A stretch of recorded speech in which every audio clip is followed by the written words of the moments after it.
Hi friends, welcome to my YouTube channel Students Week Point. Today I am going to discuss about Science Class 6 Chapter 2 Components of Food. ठीक है, जो previous video थी उसमें हमने इस chapter के बारे में थोड़ा सा पढ़ा था, जिसमें हमने न्यूट्रिएंट्स के बारे में पढ़े थे और न्यूट्रिएंट्स में हमारा हो गया था कार्बोहाइड्रेट, फैट्स, प्रोटीन्स, ठीक है ना। ये सारा हमने लास्ट वीडियो में पढ़ा था, ठीक है, जिसमें हमने वो पढ़ लिए थे। फिर हमने विटामिन्स पढ़े थे, ठीक है, देन मिनरल्स हो गया था। फिर बात आती है यहाँ विटामिन और मिनरल्स के टेबल की, ये भी हमारा हो गया था और ये बहुत इम्पोर्टेंट होते हैं। मैंने मतलब अब तो मैं 6th क्लास में नहीं हूँ, जब मैं 6th क्लास में थी तब मैंने लर्न करा था ये, और मुझे आज तक ये याद है। बहुत ही मतलब एक बार लर्न करने में से टाइम लगता है, लेकिन फिर मतलब काफ़ी टाइम तक ये याद रहता है, लाइफ टाइम तक याद रहेगा। ये बहुत अच्छा होता है ये वाला। इसे इनकी डिफिशियंसी डिसीज़ेस पढ़ने में बहुत मज़ा आता है मुझे तो, और ये बहुत इम्पॉर्टेंट भी है। ये आपको लर्न करना होगा और ये आपका आगे भी काम आता है, ठीक है। तो अब हम एक बार पढ़ते हैं वाटर से। So here, water makes up almost 70% of our body weight. यानी कि जो बॉडी जो हमारी है उसका जो 70% होता है, उस वो वेट किस लिए होता है बॉडी का? वाटर की वजह से ही बॉडी का 70% वेट बनता है, ठीक है। Most of this water is present in the cells of our body. यानी कि ज़्यादातर वाटर हमारे क्या है, बॉडी के सेल्स में प्रेजेंट होता है। सेल्स क्या होते हैं? Tiny structure in the living body. हम सेल्स को काउंट नहीं कर सकते, that how many cells in the living body.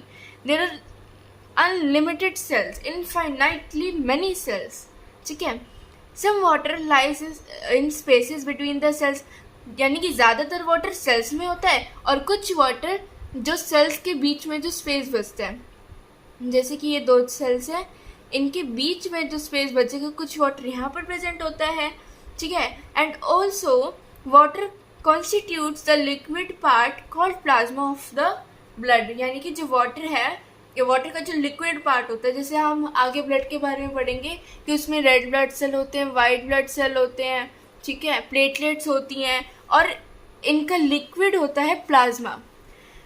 Blood का कलर तो होता है red, reason is that red blood cells उसमें प्रेजेंट होते हैं, आरबीसी। ये हम आगे पढ़ेंगे, ठीक है, 7th स्टैंडर्ड में, 7th 8th स्टैंडर्ड में, ठीक है।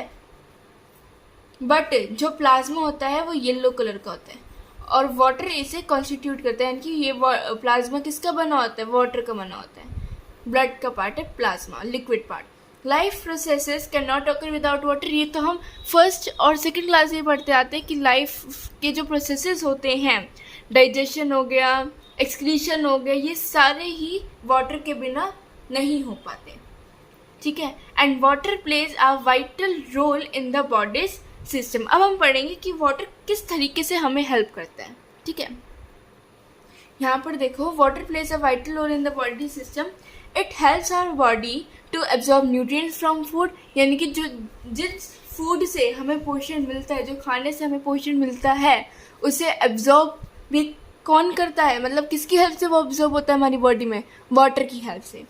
It transports nutrients through out the body. यानी कि जो भी न्यूट्रिएंट्स है उसको ट्रांसपोर्ट करते हैं, हर एक जगह पर पहुंचाता है। कौन? वाटर। किसको? न्यूट्रिएंट्स को। It collects waste from different parts of the body and removes them from the body in the form of urine and sweat. Sweat is mainly water. ठीक है, मैंने अभी आपको बताया था एक्सक्रीशन में इसका बहुत इंपॉर्टेंट रोल होता है। सबसे पहले तो ये वाटर क्या करता है, अलग अलग डिफरेंट पार्ट से जो वाटर वेस्ट होता है ना, वो उसे कलेक्ट कर लेता है, ठीक है, और बॉडी से वो उसे रिमूव कर देता है। अब वो रिमूव 2 तरीके से होता है, एक तो यूरिन से, ठीक है, और एक स्वेट से। And sweat is mainly water. और जो स्वेट होता है ना वो मेनली वाटर ही होता है। अब यूरिन में यूरिया भी आया है, सॉल्ट भी है, बट जो स्वेट होता है इसमें सॉल्ट है, बट मेनली वो क्या है? वाटर ही है, ठीक है। The body is cooled by evaporation of sweat from the skin. यानी कि जब आपको पसीने आते हैं ठीक है। फिर उसके बाद आप थोड़ी देर महसूस करते हैं कि आपकी बॉडी कूल हो गई है। क्यों हो गई है? क्योंकि जो इवेपोरेशन होता है किसका, स्वेट का, उसकी वजह से आपकी बॉडी क्या हो जाती है, कूल हो जाती है। यानी कि आप इनडायरेक्ट वे में कहने का ये मतलब है कि जो बॉडी आपकी कूल हो रही है वो भी आपकी किसकी वजह से हो रही है, वाटर की वजह से हो रही है। ठीक है। You lose a lot of water every day as you breathe, sweat, cry और get rid of your waste. ज़रूरी नहीं है कि सिर्फ स्वेट और यूरिन से ही वाटर निकलेगा। जब आप रोते हो तब भी वाटर निकलता है। ठीक है। ब्रीथ करते हो तो उससे भी निकलता है। इनफैक्ट बोलने से भी जो है वाटर निकलता है। About half of this water is replaced by the water in the food you eat. Fruits and vegetables contains large quantities of water. Grapes, for example, contain 80% of water. यानी कि ज़्यादातर वाटर हमें कहाँ से मिलता है, फ्रूट्स और vegetable से। मैंने वेजिटेबल होते हैं, वेजिटेबल नहीं होते, वेजिटेबल होता है, ये वाला ई साइलेंट होता है। ठीक है। ये मैंने इसकी शॉर्ट्स में भी वीडियो डाल रखी है कि कौन कौन से फ्रूट में कितना कितना % होता है, वाटरमेलन में कितना होता है, एप्पल में कितना होता है, तो मैंने डाल रखा है। ठीक है। और जो इसमें हमने एक एग्जांपल लिए ग्रेप्स का कि ग्रेप्स कितने % वाटर कंटेन करते हैं, 80%। Also water is added to many food items while cooking. यानी कि बहुत सारे फूड आइटम्स में क्या डलता है, वाटर डलता है। आप चावल बनाओगे तो उसमें पानी डलेगा, दाल बनाओगे तो उसमें पानी डलेगा, राजमा, इनफैक्ट आप कोई सूखी सब्जी भी बनाओगे ना तो उसमें भी पानी डलता है। हर कुकिंग आइटम में पानी तो डलता ही डलता है। The other half is replaced when you drink liquids. और अदर हाफ कैसे आपकी बॉडी में जाता है, जब आप लिक्विड्स पीते हो। जैसे कि इनफैक्ट आप कोई फ्रूटी पी रहे हो, जूस पी रहे हो, ज़रूरी नहीं है पानी से ही पानी जाएगा। आप फ्रूटी ले रहे हो, जूस ले रहे हो, फिर जो सब्जी की जो तरी होती है ना, जैसे राजमा की जो तरी होती है तो उसमें भी आपका पानी होता है और उसी में ही सारे न्यूट्रिएंट्स होते हैं। Most people need 6 to 8 glasses of water और other liquids every day to stay healthy. इतना तो चाहिए ही होता है, 6 to 8 ग्लासेस, ये तो हम शुरू से पढ़ते आ रहे हैं। Athletes and sports person should drink enough water to replace the water they lose through sweating. यानी कि एथलीट्स और स्पोर्ट्समैन जो होते हैं उन्हें ज़्यादा से ज़्यादा पानी पीना चाहिए। क्यों? वाटर को रिप्लेस करने के लिए। यानी कि बार बार मतलब उनकी बॉडी में वाटर टाइम टू टाइम जाना चाहिए, क्योंकि वो लूज करते रहते हैं टाइम टू टाइम। किसके थ्रू? स्वेटिंग के थ्रू। स्वेटिंग उन्हें ज़्यादा आता है, यानी कि बॉडी से पानी जा रहा है, तो उसे रिप्लेस करने के लिए भी उन्हें ज़्यादा से ज़्यादा पानी पीना चाहिए। Even though it is vital for our body, water does not provide any energy. ठीक है। यानी कि वाटर कोई भी एनर्जी हमें क्या प्रोवाइड नहीं करता। It only serves as a solvent in which all chemical reactions take place. Solvent 4th 5th standard में हम पढ़ते हैं सॉल्यूट और सॉल्वेंट की वजह से। ठीक है। सॉल्यूट वो होता है जो डिज़ोल्व होता है और सॉल्वेंट वो होता है जिसमें डिज़ोल्व होता है। जैसे कि अगर मैं लेमोनेड लूँ तो लेमोनेड में हमें सॉल्ट चाहिए होता है, लेमन चाहिए होता है। तो ये दोनों चीज़ें किस में डिज़ोल्व हो रही है? वाटर में डिज़ोल्व हो रही हैं। कौन दोनों चीज़ें? लेमोनेड और सॉल्ट। ठीक है। तो ये दोनों क्या है? सॉल्यूट है। और सॉल्यूट SOLUTE सॉल्यूट। कौन? नींबू और नमक। और किसमें सॉल्यूट हो रहे हैं? वो किस में डिज़ोल्व हो रहे हैं? वाटर में। तो वाटर क्या है? सॉल्वेंट है। ठीक है। और ये एज अ सॉल्वेंट ही काम करते हैं, क्योंकि बहुत सारे केमिकल रिएक्शंस होते हैं किसके कारण? वाटर के कारण। अब हम बात करते हैं रफेज। ठीक है। जो आप फ्रूट्स खाते हो, वेजिटेबल खाते हो, उसमें क्या होता है? कार्बोहाइड्रेट। जैसे कि अगर मैं बात करूं एप्पल की, तो एप्पल का जो छिलका होता है रेड वाला, तो वो इतनी जल्दी से आप उसे चबा नहीं सकते। जैसे मतलब as compared to whole apple, इतनी जल्दी आप उसके छिलके को नहीं चबा सकते, नहीं च्यू कर सकते जितनी जल्दी आप बाकी को कर लेते हो, माल को। तो क्यों नहीं इतनी जल्दी हम उसे च्यू नहीं कर सकते? क्योंकि उसमें क्या प्रेजेंट है? कार्बोहाइड्रेट। ठीक है। जो कि डाइजेस्ट नहीं हो सकता थ्रू बाय द बॉडी। और जो कार्बोहाइड्रेट बॉडी के थ्रू डाइजेस्ट नहीं हो सकता उसे हम क्या कहते हैं? रफेज कहते हैं। और ये बहुत ही इंपॉर्टेंट रोल प्ले करता है हमारी डाइट में। क्यों? Because of the following reasons. ठीक है। Roughage adds bulk to our food. Since it is not digested, it passes through the entire digestive tract from the mouth to the anus. The muscles of the digestive tract need this bulk to push against like squeezing toothpaste out of a tube. ठीक है, हमें ज़्यादा मात्रा में क्या लेना चाहिए, roughage लेना चाहिए. रफेज जो है वो डाइजेस्ट नहीं होता. ठीक है, ये पूरा जो डाइजेस्टिव ट्रैक होता है, जैसे कि पहले स्टमक में जाएगा, फिर स्मॉल इंटेस्टाइन में, लार्ज इंटेस्टाइन में, रेक्टम, एनस, यहाँ से डाइजेस्ट होकर ये माउथ से लेकर एनस तक आता है.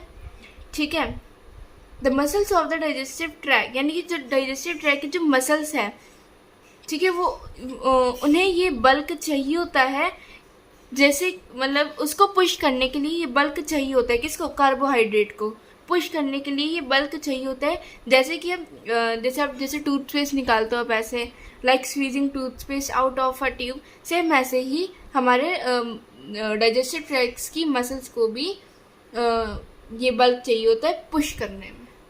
ठीक है, it prevents constipation and ensures proper bowel movement, यानी कि ये कब्ज को रोकता है, मतलब कब्ज से बचा, आप ये भी नहीं कह सकते, यानी कि इससे कब्ज नहीं होती और ना ही कॉन्स्टिपेशन, कब्ज.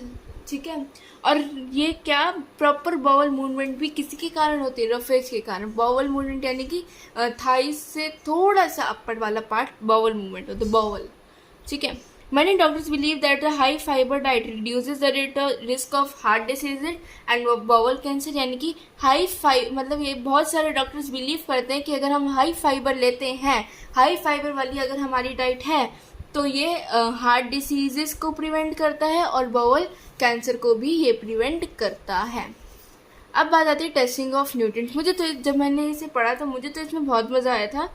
पढ़ने में यहाँ था क्योंकि at that time COVID was there और हमारे एक्सपेरिमेंट्स नहीं हुए थे, बट अब आपके एक्सपेरिमेंट्स ये वाले होंगे, बहुत मज़ा आता है. सबसे पहले है टेस्टिंग फॉर स्टार्च की टेस्टिंग करनी है हमें. ठीक है, take a small quantity of the food item, for example bread, using a dropper add 2-3 drops of iodine solution to it, and if the color of the food item changes to blue black, it means that it contains starch. सबसे पहले हमें food item की छोटी सी, मतलब छोटा सा, जैसे bread लिया हमने तो उसका एक टुकड़ा ले लिया हमने और उसमें क्या करा, आयोडीन सॉल्यूशन होता है. कौन सा सॉल्यूशन? आयोडीन सॉल्यूशन होता है. उसमें हमने 2-3 ड्रॉप्स डालनी है, किस पर? ब्रेड पर. ठीक है, और अगर उस फूड आइटम का कलर ब्लू ब्लैक में बदल जाता है, इट मीन्स वो क्या कंटेन करता है? स्टार्च कंटेन करता है. ठीक है, जैसे कि पोटैटो और राइस भी में भी स्टार्च होता है. ठीक है, नेक्स्ट है testing for sugar. Glucose is the kind of sugar our body uses the most, यानी कि ग्लूकोज भी क्या है? एक शुगर का काइंड है जो कि हमारी बॉडी सबसे ज़्यादा यूज़ करती है. Put some glucose into the test tube, add a few drops of Benedict's solution, यानी कि हमें टेस्ट ट्यूब में कुछ ग्लूकोज डालना है और उसी में ही कौन सा सॉल्यूशन डालना है? Benedict solution. फिर हमें उस टेस्ट ट्यूब को हीट करना है वाटर बाथ में, यानी कि जैसे उस टेस्ट ट्यूब को वाटर में रखा, फिर हमने उसे हीट करना है. Carefully heat the test tube in a water bath. The colour of the glucose will turn orange, यानी कि फिर उस ग्लूकोज का कलर कौन से कलर में बदल जाएगा? ऑरेंज कलर में बदल जाएगा. और अगर वो ऑरेंज कलर में बदला, it means that it contains sugar. Warning, handle with the care as Benedict solution is harmful. ये बेनेडिक्ट सॉल्यूशन बहुत हार्मफुल होता है, इससे चिल्ड्रंस के लिए नहीं है. कोई बड़ा एक्सपेरिमेंट करवाएगा आपको और इसे बहुत ही केयर से हैंडल हमें करना होता है. इसकी टेस्टिंग में, स्टार्च की टेस्टिंग में हमें कौन सा सॉल्यूशन चाहिए होता है? आयोडीन. और शुगर की टेस्टिंग में हमें बेनेडिक्ट सॉल्यूशन. फिर फैट की टेस्टिंग में हमें क्या चाहिए होता है? देखो, take a food item and rub it on the piece of brown paper. Brown paper लेना है, एक फूड आइटम को उस पर रब करना है. लेट द पेपर ड्राई, और फिर पेपर को हमें ड्राई होने देना है.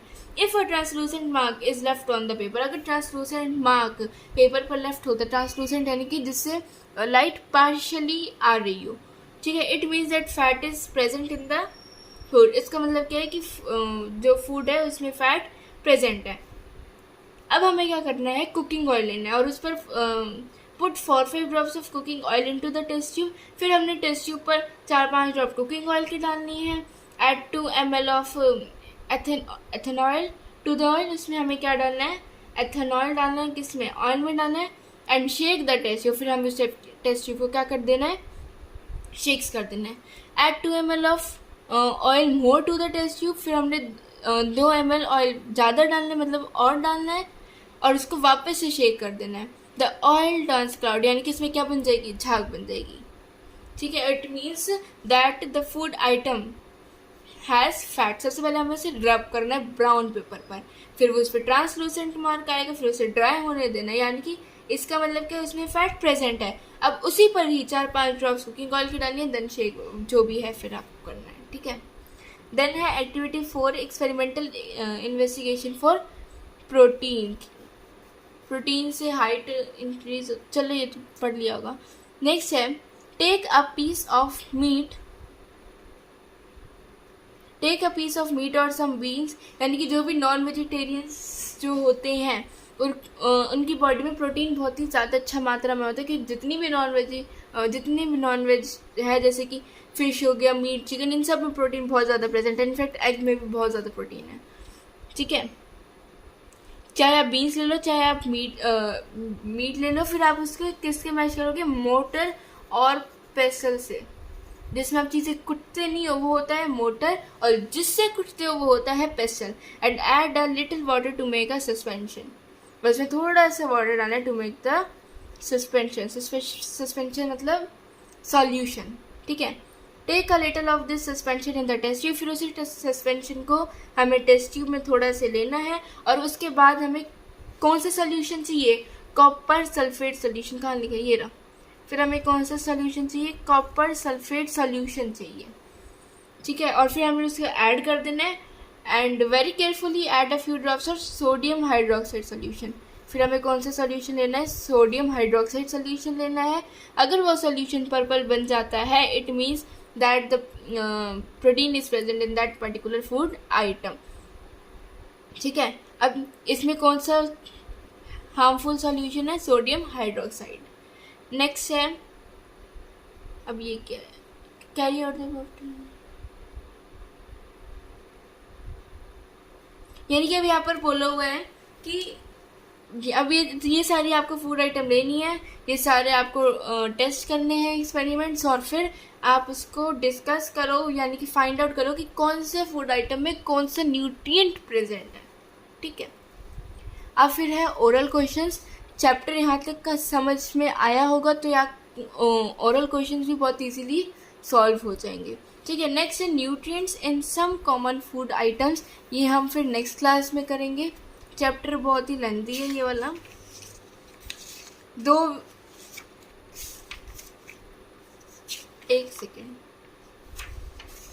दो वीडियोस और बनेगी इस चैप्टर पर 2 वीडियोस और आएंगी. ठीक है. सो आई होप आपको यहाँ तक का समझ में आया होगा. If yes, then please like and share to my video and subscribe for more. Thank you.